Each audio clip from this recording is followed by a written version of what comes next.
Hello children, good morning. So this is my second module on the sound of music. Okay? So let's continue what we have read that when she was 11 years old, Evelyn just come to know that she was not able to hear properly. She tried to conceal it, but she couldn't.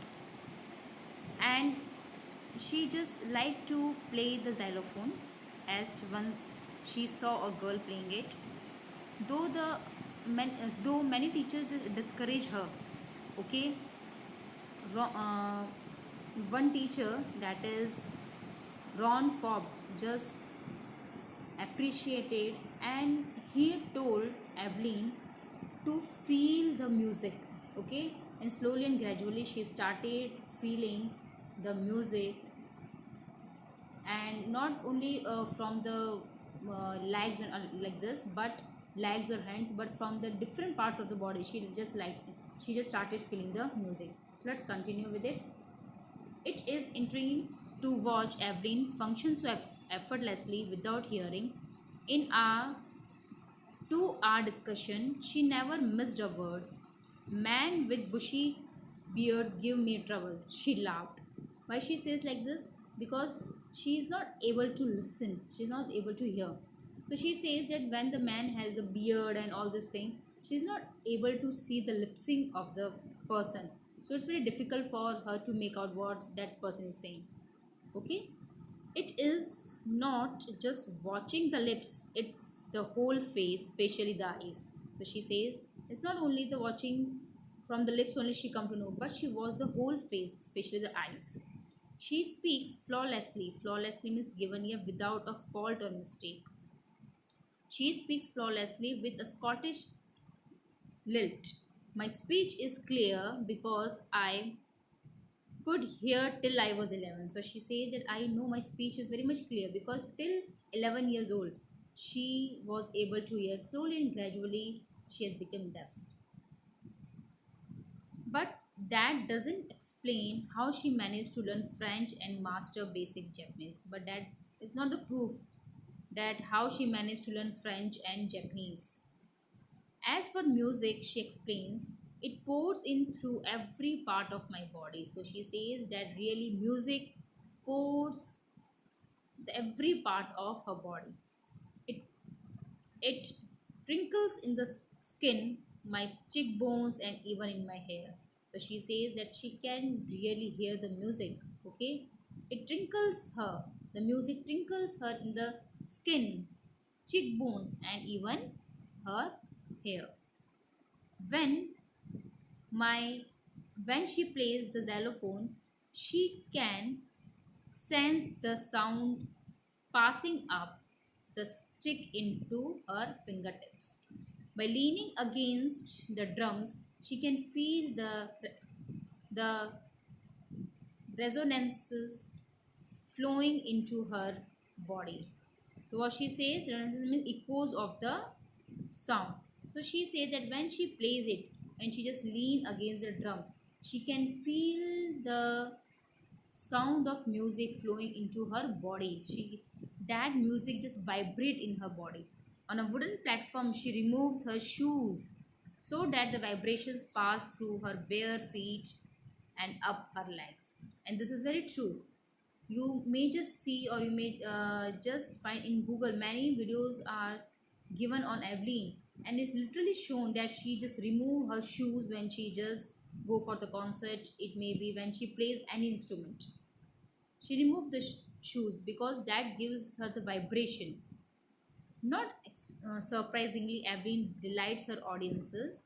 In 1991, she was presented with the Royal Philharmonic Society's prestigious Soloist of the Year award.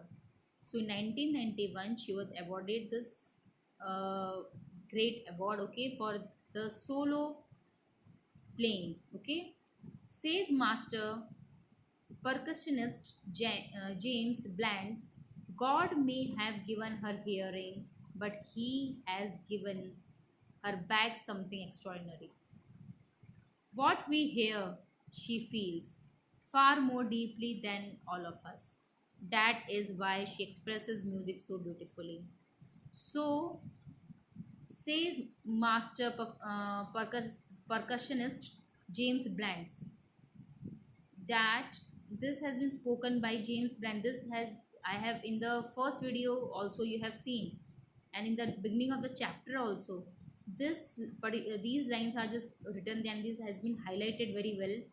And James Blunt, one of the greatest percussionists, he told that yes, if the God has given, sorry, the God, if the God has taken something from her, the God has given her something extraordinary. Evelyn confesses that she is something of a workaholic. Workaholic means here the one who likes to work a lot. See, a person who finds it difficult to stop working. The one who likes to work, that is workaholic. I have just go to work often harder than classical musicians, but but the rewards are enormous. Apart from the regular concerts, Evelyn also gives free concerts in prisons and hospitals. So it's not only that she's earning money only, but she just organizes the free concerts in the prison and hospitals. She also gives high priority to classes for young musicians. And Richlin of the Beethoven Fund for Deaf Children says she is a shining inspiration for deaf children. They see that there is nowhere that they cannot go. So she's the inspiration for the deaf children. She organizes concerts for them, and children just say that she's a really a source of inspiration for them.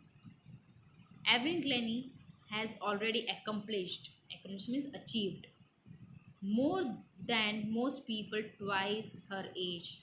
So, what the others are not able to achieve, okay, she has achieved in at a very younger age, and that too with the impairment, with the disability. She has brought percussion to the front of the orchestra and demonstrated that it can be very moving. She has given inspiration to those who are handicapped, people who look to her and say, if she can do it, I can. And yes, she has given this new demonstration, okay? She has brought percussion to the front of the orchestra, and she has become the inspiration not only for the deaf but for the handicapped people also. And people just look at her and they say, if she can, then why we cannot? Okay, so they all try to do. So she was always a source of inspiration for all. And not the least, she has given enormous pleasure to millions. And not only that, she has just organized free concert for the prison, hospitals. She was also inspiration for the deaf children and for the handicaps. But really, millions of people like to listen her. I hope this chapter is very much clear to you. In my next module, we'll just come to know, we will just have the recap quickly of this chapter. Okay, the theme will be discussed, and the main heading or the main points of this chapter will be discussed. Okay, thank you children.